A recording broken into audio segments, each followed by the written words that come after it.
Madam ബലിതർപ്പണം കഴിഞ്ഞോ? ചെയ്തോ?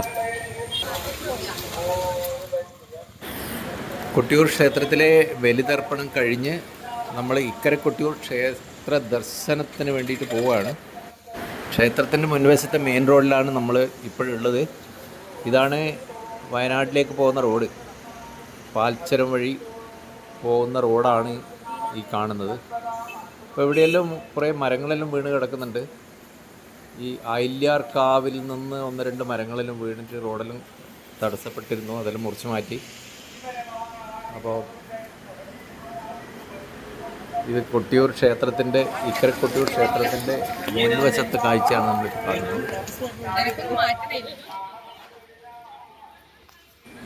ക്ഷേത്രത്തിൻ്റെ മുൻവശത്തുനിന്ന് അപ്രതീക്ഷിതമായി നമ്മുടെ സഹോദരനെ കണ്ടു. അദ്ദേഹം ഇന്നലെ രാത്രി കോയമ്പത്തൂരിൽ നിന്ന് വന്നതാണ്. അദ്ദേഹം ഭാര്യയുണ്ട്. ഇതാണ് ആയില്യാർ കാവിൽ നിന്ന് വരുന്ന വെള്ളത്തിൻ്റെ ദൃശ്യമാണ് നമ്മളീ കാണുന്നത്. അപ്പോൾ ആയില്യാർ കാവിലെല്ലാം നല്ല ഉറവുണ്ട്.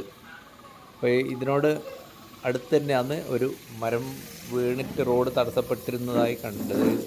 മരം മുറിച്ച് മാറ്റിയിട്ടുണ്ട്. വലിയൊരു മരമാണ്, റോഡിലേക്ക് വീണിരുന്നതാണ്. വൈശാഖോത്സവം നടന്നിരുന്ന സമയത്ത് ഈ റോഡിൻ്റെ ഇരുവശങ്ങളിലായിട്ട് ഒട്ടനവധി കച്ചവടക്കാരുണ്ടായിരുന്നു. ആ പ്രദേശമാണ് ഈ കാണുന്നത്. ഈ റോഡിൻ്റെ ഇരുവശമായിട്ട് മരങ്ങൾ വീണതായിട്ട് കണ്ടിരുന്നു. അതിലും മുറിച്ച് റോഡ് തടസ്സമെല്ലാം മാറ്റിയിട്ടുണ്ട്. ഇപ്പോഴും ഇത് അക്കരെ കൊട്ടിയൂർ ക്ഷേത്രത്തിലേക്ക് പോകുന്ന വഴിയാണ്. ആ വഴി തടസ്സപ്പെടുത്തിക്കൊണ്ടാണ് ഈ വലിയൊരു മരം വീണ് കിടക്കുന്നത്. ഇപ്പം ഉത്സവകാലം അല്ലാത്തതുകൊണ്ട് ഇപ്പം അത് ആരും യാത്രക്കാരൊന്നും ഇല്ലാത്തതുകൊണ്ട് പ്രശ്നമില്ല. കൊട്ടിയൂർ ക്ഷേത്രത്തിൻ്റെ നടയിലെത്തി നമ്മൾ ഇക്കരെ കൊട്ടിയൂർ ദർശനത്തിനായി പോവുകയാണ്.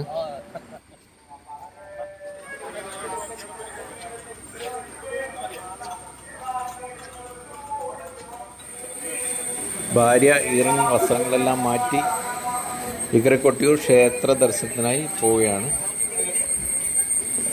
ഇക്കരെ കൊട്ടിയൂർ ക്ഷേത്രത്തിലേക്കുള്ള നടവഴിയാണ്. വലതുവശം കാണുന്ന ബിൽഡിങ്ങാണ് കൊട്ടിയൂർ ദേവസ്വത്തിൻ്റെ ഓഫീസ്. അതിൻ്റെ പുറകിലായി കാണുന്നതാണ് കൊട്ടിയൂർ ക്ഷേത്രത്തിൻ്റെ വഴിപാട് കൗണ്ടർ. ഈ കാണുന്ന ജനങ്ങളെല്ലാം ബലിതർപ്പണം കഴിഞ്ഞ് ക്ഷേത്ര ദർശനം നടത്താൻ വേണ്ടി വന്നിരിക്കുന്നതാണ്. വഴിപാട് കൗണ്ടറിൽ ആൾക്കാരുണ്ട്, എങ്കിലും വലിയ ഒരു ജനത്തിരക്കില്ല. ഇതാണ് ഇക്കരെ കൊട്ടിയൂർ ക്ഷേത്രത്തിന് മുമ്പിലുള്ള ആയില്യാർ കാവ്. ഇവിടെ നിന്നുള്ള ജലമാണ് നമ്മൾ നേരത്തെ റോഡ് മേലെ ഒഴുകി പോകുന്നത് കണ്ടത്. ആയില്യാർ കാവിൽ മനുഷ്യർക്കാർക്കും പ്രവേശനമില്ല. ഇത് ശിവഭൂതഗണങ്ങളുടെ സ്ഥാനമാണ്. വലിയ വലിയ മരം, ഒരു ചെറിയൊരു വനഭൂമിയാണ് ആയില്യാർ കാവ്. പണ്ട് ദക്ഷയാഗം നടക്കുന്ന സമയത്ത് സതീദേവി ദക്ഷയാഗം കാണാൻ വന്നപ്പോൾ സതീദേവി അറിയാതെ സതീദേവിയുടെ സംരക്ഷണത്തിനായി ശിവഭൂതഗണങ്ങളുടെ ശിവൻ പറഞ്ഞയക്കുന്നതാണ്. അപ്പോൾ ഈ ശിവഭൂതഗണങ്ങൾ വന്നിരുന്ന സ്ഥാനമാണ് ഈ ആയില്യാർ കാവ്. ഇക്കരെ കൊട്ടിയൂർ ക്ഷേത്രത്തിൻ്റെ തിരുമുറ്റത്തുനിന്ന് റോഡിലേക്ക് കാണുന്ന ദൃശ്യമാണ് ഇപ്പോൾ കാണുന്നത്. ഇക്കരെ കൊട്ടിയൂർ ക്ഷേത്രം പടിഞ്ഞാറ്റ് നമ്പൂതിരിയുടെ ഇല്ലമായിട്ടാണ് കണക്കാക്കപ്പെടുന്നത്. വൈശാഖ മഹോത്സവത്തിൻ്റെ സമാപ്തിയോട് ശിവപാർവതിമാരുടെ തിടമ്പുകൾ രണ്ടും ഈ ക്ഷേത്രത്തിൽ വെച്ചിട്ടാണ് പിന്നീട് പൂജിക്കുന്നത്. അക്കരെ കൊട്ടിയൂർ ക്ഷേത്രത്തിൻ്റെ അതേ പ്രാധാന്യത്തോടു കൂടിയാണ് ഇക്കരെ കൊട്ടിയൂർ ക്ഷേത്രവും ഉള്ളത്. എല്ലാ ദിവസവും നിത്യപൂജയും ഉച്ചപൂജയ്ക്ക് ശേഷം എല്ലാ ദിവസവും അന്നദാനവും ഉണ്ടാകാറുണ്ട്. ധാരാളം ചിത്രപ്പണികളുള്ള ഒരു പൂമുഖമാണ് ഈ ക്ഷേത്രത്തിനുള്ളത്.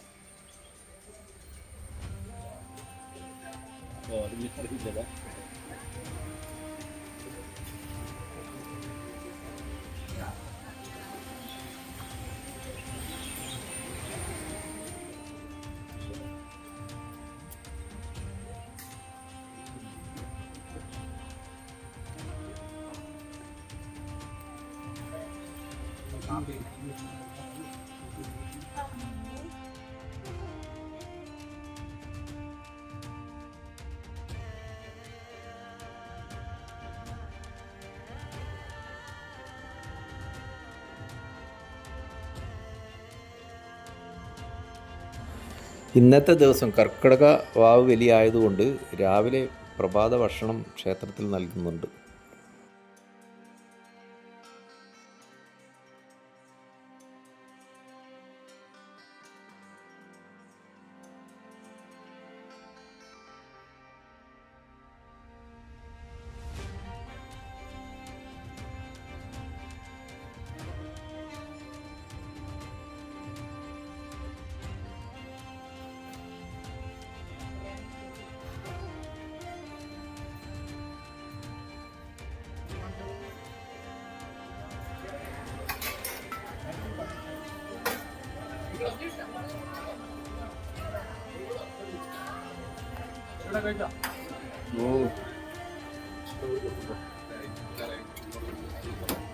മേഡം 2 പ്ലേറ്റ് ഉണ്ടല്ലോ.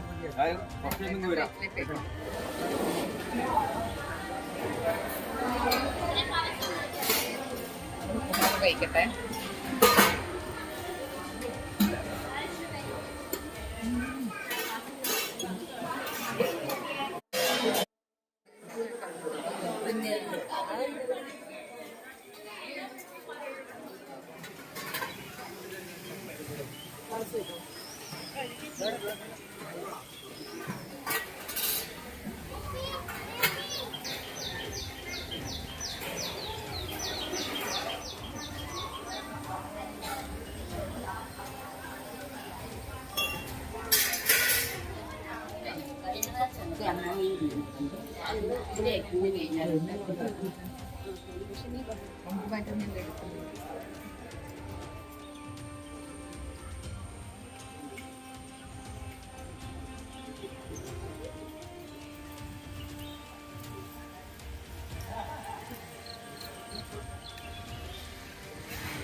ഫ്രണ്ട്സ്, നമ്മൾ ബലിതർപ്പണം കഴിഞ്ഞ് തിരിച്ചു പോവാണ്, വീട്ടിലേക്ക് പോവാണ് കഴിഞ്ഞ്. അപ്പോൾ നമ്മളുള്ളത് കൊട്ടിയൂർ ക്ഷേത്രത്തിൽ.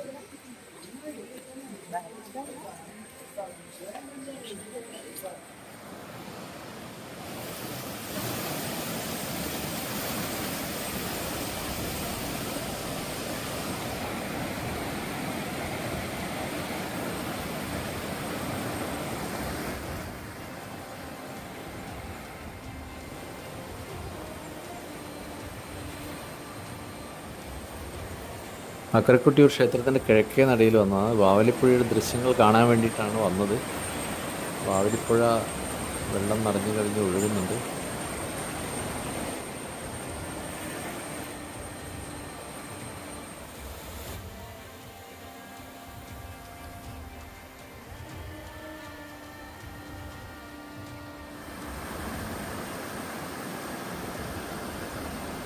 വയനാടൻ മലനിരകളുടെ മനോഹരമായ ദൃശ്യമാണ് നമ്മളിപ്പോൾ കാണുന്നത്. ഇത് കിഴക്കേ നടയിൽ, അക്കരക്കൊട്ടിയൂർ ക്ഷേത്രത്തിൻ്റെ കിഴക്കേ നടയിൽ വാവലിപ്പുഴയിൽ മുകളിലുള്ള പാലത്തിൽ നിന്നുള്ള ദൃശ്യമാണ്. അക്കരക്കൊട്ടിയൂർ ക്ഷേത്രത്തിലേക്ക് കിഴക്കേ നടവഴി കടക്കുവാനുള്ള ആ ഗേറ്റാണ് നമ്മൾ ഇവിടുന്ന് ദൂരത്തുനിന്ന് കാണുന്നത്. അതിപ്പോഴും അടഞ്ഞു കിടക്കുകയാണ്. വൈശാഖ മഹോത്സവത്തിൽ മാത്രമേ ആ ഗേറ്റ് തുറക്കത്തുള്ളൂ.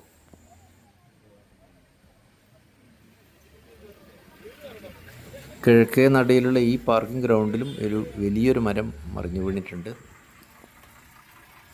കൊട്ടിയൂർ ക്ഷേത്ര നഗരിയിൽ നിന്നും നമ്മൾ തിരിച്ച് വീട്ടിലേക്ക് പോവുകയാണ്.